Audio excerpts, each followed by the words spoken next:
अब देखिए क्या है कि एक ट्विटर पे है बाबा, नाम उसका हम भूल जाते हैं, कोई आनंद है।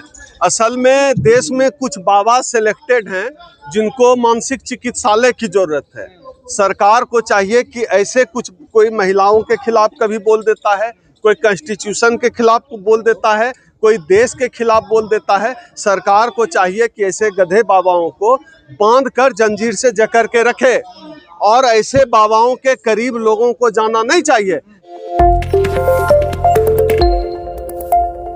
कांग्रेस की तरफ जाना और बहुजन अलायंस बनाना दोनों अलग अलग बात है। यह जो बहुजन अलायंस बन रहा है, जो अभी प्रोटेस्ट कर रहे हैं संविधान के सवाल पर, यह एक सोशल अलायंस है और कोई किसी पॉलिटिकल पार्टी की तरफ जा रहा हो, ये दूसरा मसला है। आपका इशारा स्पष्ट है। अभी पिछले दिनों जो प्रोफेसर रतन लाल और प्रोफेसर रविकांत जो कांग्रेस पार्टी की तरफ गए हैं, आपका इशारा ही उस तरफ ही है। तो मुझे नहीं लगता कि आज की तारीख में दलितों के लिए कोई बेहतर विकल्प है कांग्रेस पार्टी के अलावा। आप देखिए वो तमाम राजनीतिक दल जो कांग्रेस, जो संविधान के नाम पर बने, जो SC ST OBC के नाम पर बने, आज उन राजनीतिक दलों की क्या परिणति है। क्या जिस भारतीय जनता पार्टी का जो है वो विरोध करके, जिस भारतीय जनता पार्टी के खिलाफ की बात करके वो राजनीति में आए, सत्ता में आए, वो आज उसी की गोद में नहीं खेल रहे हैं। आप कहते हैं कांग्रेस पार्टी में जाना गलत है, क्यों गलत है? क्योंकि ब्राह्मणों की पार्टी है। अच्छा, तो RSS किसकी पार्टी है? आप बताइए। जिसको कहा जाता है बहुजनों की party, SC ST OBC community की पार्टी है, उस पार्टी ने क्या भारतीय जनता पार्टी के साथ समझौता नहीं किया है? बिल्कुल किया है। एक बात समझ लीजिए, इस देश का खास तौर पे दलित समाज जो है वो 20% है, 18-20% है मैक्सिमम। 18-20% जो दलित समाज है, आप क्या उम्मीद करते हैं वो सत्ता में आकर प्रधानमंत्री बनेगा? मैं ऐसा नहीं मानता हूँ। यह बिल्कुल व्यवहारिक नहीं है।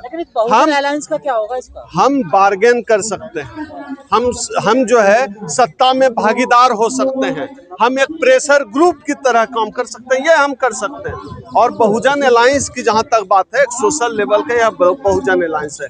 सोशल इशूज पर जो बहुजनों के सवाल हैं, जो SC ST OBC minority community के जो सवाल हैं, चाहे रिजर्वेशन का सवाल हो, चाहे प्राइवेटाइजेशन का सवाल हो, चाहे सरकारी नौकरियों को खत्म करने का सवाल हो, चाहे तमाम PSUs को बेचने का सवाल हो, चाहे देश भर में बढ़ते हुए दलित उत्पीड़न का सवाल हो, इन तमाम सवालों पर, EVM का सवाल हो, अभी वोट चोरी का सवाल है, ये तमाम ऐसे सवाल हैं जिसका सबसे अधिक नुकसान SC ST OBC कम्युनिटी को झेलना पड़ता है। तो SC ST OBC कम्युनिटी अपने सवालों को लेकर, अपने हितों को लेकर एकजुट होकर आवाज उठाती है। बचा रहे हैं और राहुल गांधी भी बचा रहे हैं। बिल्कुल, तो कोई रोक है क्या? संविधान, राजनीतिक तौर पर राहुल गांधी संविधान को लेकर अच्छी पहल कर रहे हैं। क्यों? आप बताइए।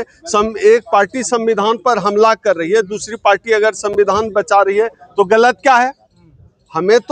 हमको तो ऐसा चाहिए, इस देश का SC ST OBC तो ऐसा समाज चाहता है जहां जो सत्तारूढ़ पार्टी है वो भी संविधान के पक्ष में खड़े हो। लेकिन यहाँ उल्टा हो रहा है। इस देश का प्रधानमंत्री संविधान की शपथ लेकर प्रधानमंत्री चुनता है और संविधान के हर पन्ने की धज्जियां उड़ा दी जाती है।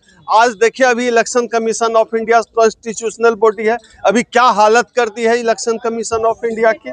कहीं है पूरा वोटों की चोरी हो रही है। बेशर्मों की तरह एक जो है कमिश्नर जो है वो शेरो शायरी करता था, दूसरा जो कमिश्नर अभी ज्ञानेश कुमार आया है, ये फिल्मी डायलॉग मारे जा रहे हैं जो है प्रेस कॉन्फ्रेंस में, किसी पत्रकार के सवाल का जवाब नहीं दे रहे हैं, फिल्मी डायलॉग मार रहे हैं। भाई यहाँ क्या कर रहे हो? इतना अच्छा फिल्मी डायलॉग लिखते हो तो चले जाओ बम्बई, सिनेमा का डायलॉग लिखो, भोजपुरी सिनेमा का डायलॉग लिखो। ये देश का बेड़ा गर्क क्यों करो इलेक्शन कमिश्नर बन के? राहुल गांधी बिहार में गए और कह रहे हैं संविधान जो है ये भारत माता है। बिल्कुल ठीक कह रहे हैं। संविधान भारत माता तो राजनीतिक दल के तौर पे वो बोल रहे हैं, लेकिन हम दलितों संविधान कब से भारत माता बना? नहीं, आप एक उपमा दे रहे हैं। आप भाव में एक सम्मान प्रकट करते हुए उपमा देते हैं। जैसे बहुत लोग कहते हैं कि बाबा साहब डॉक्टर अम्बेडकर हमारे लिए भगवान है, तो उपमा हम देते हैं बाबा साहब डॉक्टर अम्बेडकर को, वो हमारे लिए सब कुछ है। तो संविधान को लेकर जो है राहुल गांधी जी ने ये उपमा दी है, गाली तो नहीं दे रहे हैं। यहाँ तो सत्ता में वो लोग बैठे हुए हैं जिन्होंने इस देश में संविधान को, इसी दिल्ली में अभी हम जहाँ खड़े हैं, यहाँ 2-4 किलोमीटर के रेडियस में जाने कितनी बार इन लोगों ने संविधान की प्रतियां जलाई है, जाने कितनी बार बाबा साहब का पुतला जलाया है इन्होंने।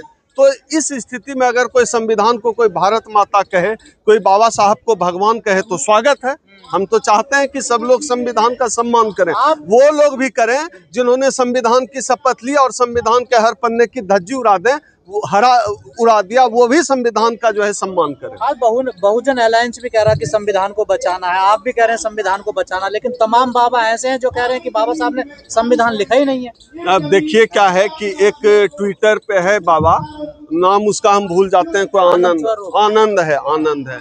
असल में देश में कुछ बाबा सिलेक्टेड हैं जिनको मानसिक चिकित्सालय की जरूरत है। सरकार को चाहिए कि ऐसे कोई महिलाओं के खिलाफ कभी बोल देता है, कोई कॉन्स्टिट्यूशन के खिलाफ बोल देता है, कोई देश के खिलाफ बोल देता है। सरकार को चाहिए कि ऐसे गधे बाबाओं को बांध कर जंजीर से जकड़ के रखे और ऐसे बाबाओं के करीब लोगों को जाना नहीं चाहिए। क्या पता कि आप बगल से गुजरे, हपक ले, दांत काट ले।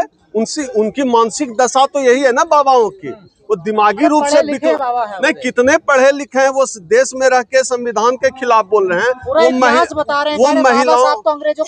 वो महिलाओं को लेकर आपत्तिजनक टिप्पणी कर रहे हैं, बाबा साहब को लेकर बात कर रहे हैं। अगर जो बाबा साहब को लेकर बात कर रहा है, क्यों नहीं कोई पार्टी सपोर्ट कर दे रही है उसको? क्योंकि सबको पता है वो अभी बाहर खेल रहा है ना। सबको पता है कि इस देश में आप गांधी के खिलाफ बोलकर राजनीति कर सकते हैं, नेहरू के खिलाफ बोलकर राजनीति कर सकते हैं, लेकिन इस देश में किसी की औकात नहीं है कि बाबा साहब के खिलाफ बोलकर राजनीति कर दे।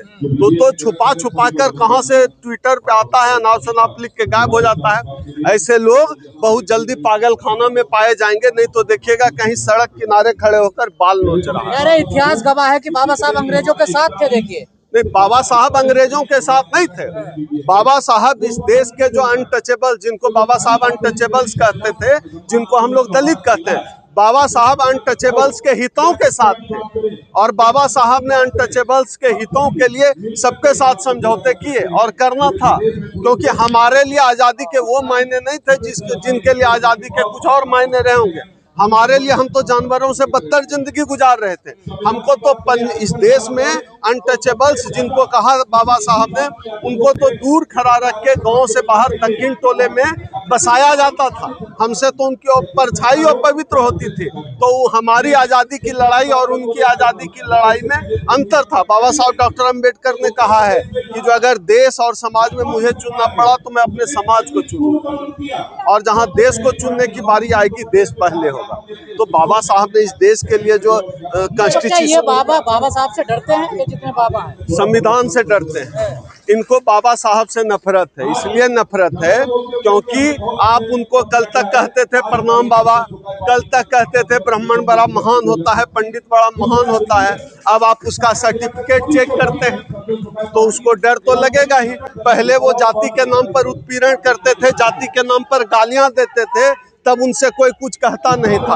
आज की तारीख में अगर कोई जाति के नाम पर कोई उत्पीड़न कर दे, कोई कमेंट कर दे, कोई गाली दे दे, उनको जेल के पीछे जाना पड़ता है। और ये सब हुआ बाबा साहब डॉक्टर अम्बेडकर के संविधान से। तो बाबा साहब डॉक्टर अम्बेडकर के संविधान से डर तो लगेगा ना भैया। जितने भी जातिवादी लोग हैं, जितने भी संविधान विरोधी लोग हैं, जितने भी लोकतंत्र विरोधी लोग हैं, जितने भी लोग हैं नफरती दिमाग के पैदावार जितने लोग हैं, उन सबको बाबा साहब के संविधान से डर लगता है। और ऐसे लोगों को बाबा साहब से डरना चाहिए, बाबा साहब के संविधान से डरना चाहिए। आप देखिए डर का लेवल कितना हाई है। ये तो बाबा साहब की मूर्ति तक तोड़ देते हैं रात के अंधेरे में। डर का लेवल इतना हाई है, आप समझिए। तो ये डर हम लोगों को अच्छा लगता है, ऐसा डर मनुवादियों को लगते रहना चाहिए।